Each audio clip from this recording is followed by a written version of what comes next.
আসসালামু আলাইকুম। স্বাগতম জানাই আপনাদের প্রিয় চ্যানেল জানবেন তো শিখবেনে। সবাইকে জানাই ঈদ মুবারক। ঈদ মানে আনন্দ, ঈদ মানে খুশি আর পরিবারের সাথে দারুণ সব মুহূর্ত। কিন্তু খাবারের প্রতি একটু অসাবধানতা হলেই শরীর খারাপ হতে পারে। তাই আসুন জেনে নেই ঈদে কিভাবে নিজেকে সুস্থ রাখা যায়। সেগমেন্ট 1, খাবার নিয়ে সচেতনতা। ঈদে প্রচুর মজাদার খাবার থাকে, কিন্তু অতিরিক্ত তেল, মশলা ও মিষ্টি খেলে হতে পারে হজমের সমস্যা, অ্যাসিডিটি, এমনকি ওজনও বেড়ে যেতে পারে। তাই পরিমিত পরিমাণেই খাবেন। চর্বিযুক্ত খাবার কম খাবেন। ফল ও সবজি বেশি রাখুন।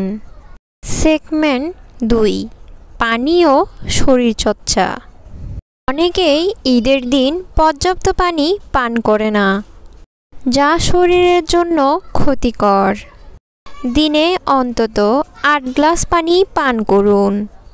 ভারী খাবারের পর হালকা হাঁটাহাঁটি করুন।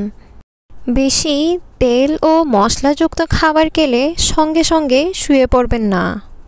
সেগমেন্ট 3, পর্যাপ্ত ঘুম ও মানসিক প্রশান্তি। ঈদের আগে দিন রাতভর জেগে থাকলে ক্লান্তি আসতে পারে। তাই অন্তত 6-7 ঘন্টা ঘুম নিশ্চিত করুন। পরিবারের সাথে মানসিক প্রশান্তির মুহূর্ত উপভোগ করুন।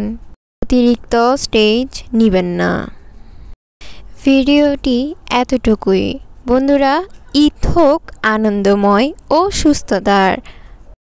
এই পরামর্শগুলো মেনে চললে আপনার ঈদ হবে আরও সুন্দর।